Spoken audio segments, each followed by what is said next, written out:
Avant de plonger dans cette histoire incroyable, pensez à vous abonner à la chaîne et à activer la cloche. Ici, chaque récit a quelque chose à dire, et vous ne voudrez pas en manquer un seul. Je l'ai recueillie dans la rue pour être ma domestique, sans savoir quel était mon amour perdu. La pluie battait violemment sur les toits de Boston ce soir-là, martelant les pavés comme une pluie de clous glacés. Le vent, chargé d'humidité, s'engouffrait entre les immeubles, sifflant à travers les ruelles comme une plainte. Les réverbères diffusaient une lumière trouble, dessinant des halos pâles dans la nuit grise.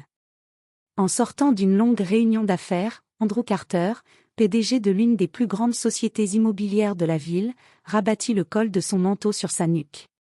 Ses chaussures frappaient le trottoir humide avec régularité, résonnant dans la rue presque déserte.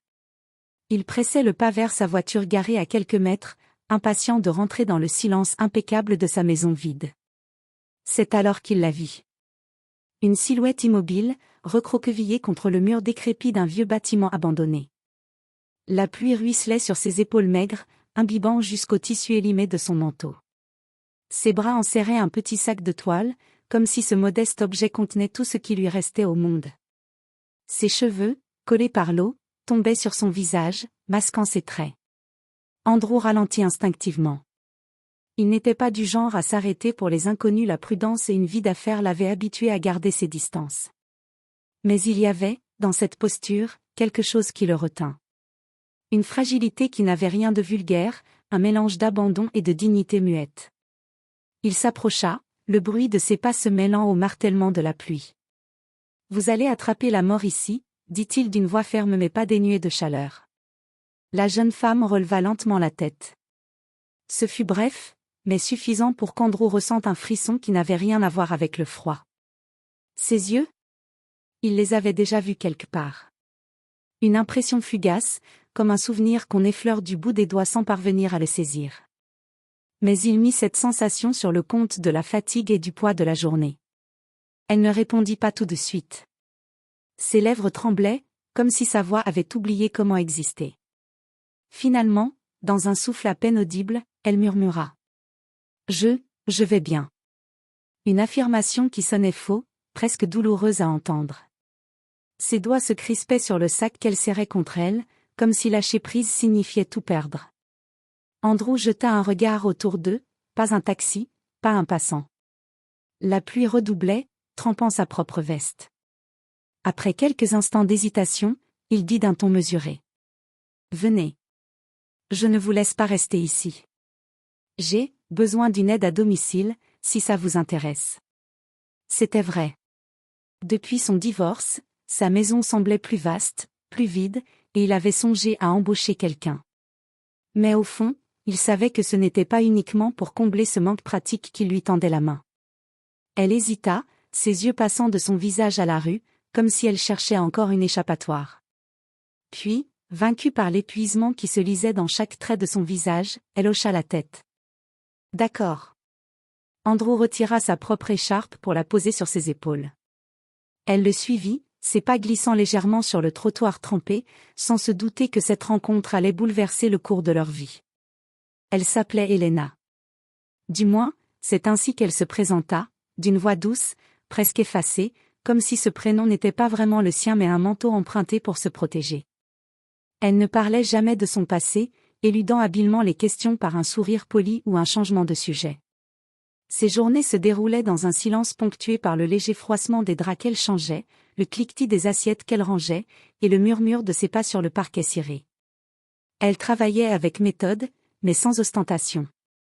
Andrew remarqua rapidement qu'elle avait cette élégance discrète qui ne s'achète pas, une manière naturelle de poser une assiette, de nouer ses cheveux, de se tenir droite même lorsqu'elle nettoyait le sol. Même vêtue d'une simple blouse et d'un pantalon de coton, il y avait dans ses gestes une grâce que la misère n'avait pas su effacer. Et puis, il y avait ce regard. Parfois, quand elle pensait qu'on ne l'observait pas, ses yeux se perdaient dans le vide, comme happés par un souvenir trop lourd pour être partagé. C'était un regard où se mêlaient tristesse et fierté, un mélange qui éveillait chez Andrew une curiosité teintée d'inquiétude. Au fil des semaines, il se surprit à chercher sa présence. Le matin, il tendait l'oreille pour entendre le bruit léger de la cafetière, signe qu'elle était déjà levée. lorsqu'elle lui demandait d'une voix douce. Voulez-vous du thé, monsieur Carter? Il se surprenait à ralentir sa réponse, juste pour prolonger cet instant. Il commença à trouver des prétextes pour passer par la cuisine en rentrant du bureau. Parfois, il n'avait pas vraiment faim, mais il restait là, appuyé contre le plan de travail, observant Helena qui préparait un plat ou essuyait un verre. Elle levait alors les yeux vers lui, esquissait un sourire timide, presque furtif, avant de replonger dans sa tâche. Pourtant, il sentait ce mur invisible qu'elle maintenait entre eux. Dès que la conversation effleurait son histoire personnelle, une question sur sa famille, sur l'endroit où elle avait grandi, son corps se tendait imperceptiblement, et sa voix se faisait plus distante.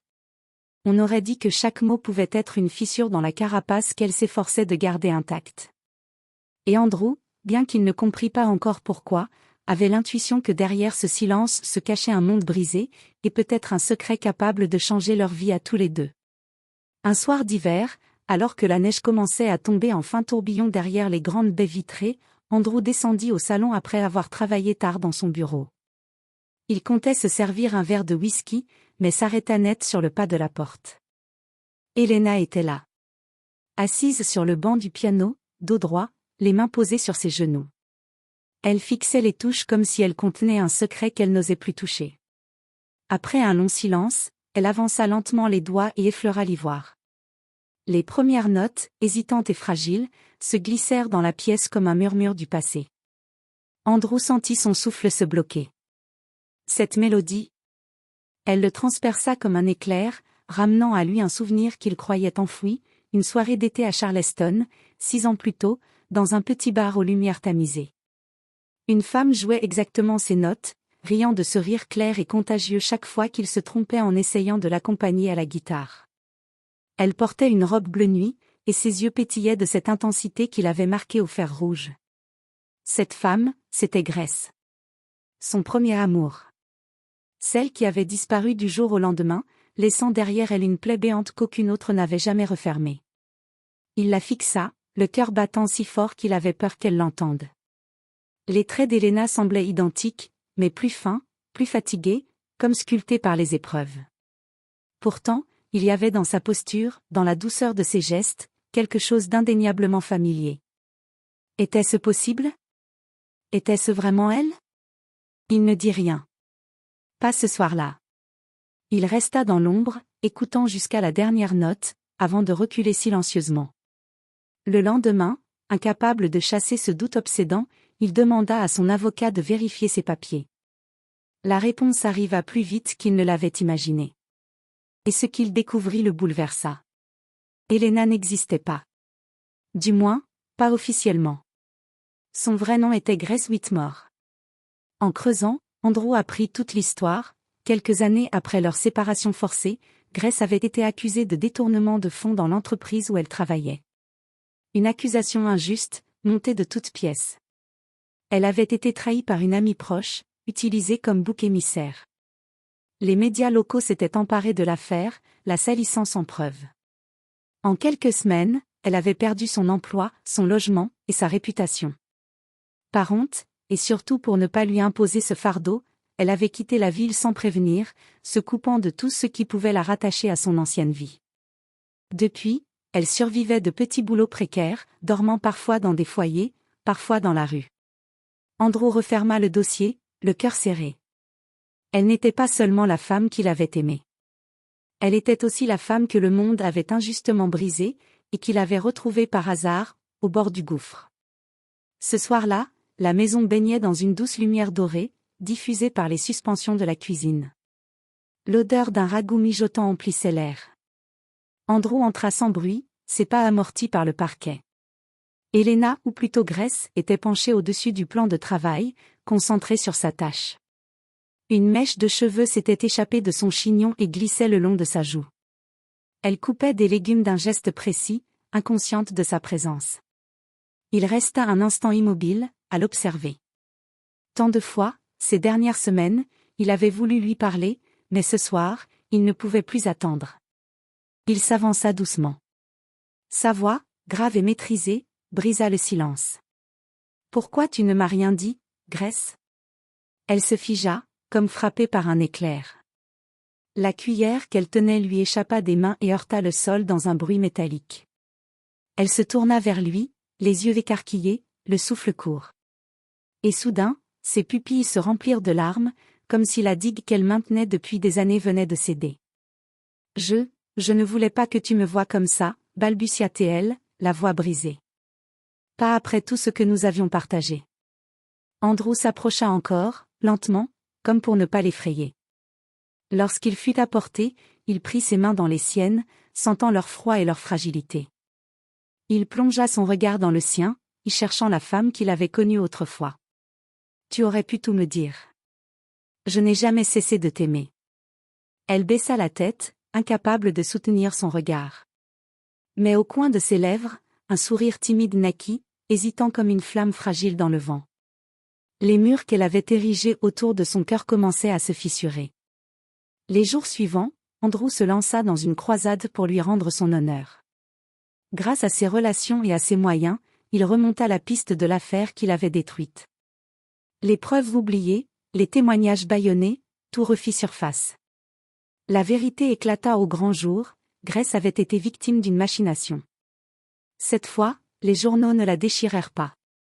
Au contraire, ils racontèrent son calvaire, son courage, et sa dignité face à l'injustice. Les regards méprisants qu'il avait jadis poursuivis se transformèrent en respect et en compassion. Quelques mois plus tard, tout avait changé. Elle n'était plus sa domestique. Elle était redevenue Grace Whitmore, mais avec une force nouvelle, forgée par l'épreuve.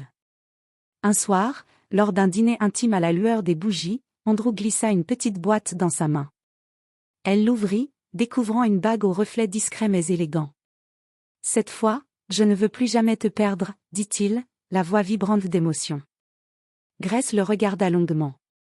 Ses yeux, brillants de larmes, reflétaient à la fois tout l'amour qu'elle lui portait et la promesse silencieuse de ne plus fuir. Et cette fois, je resterai.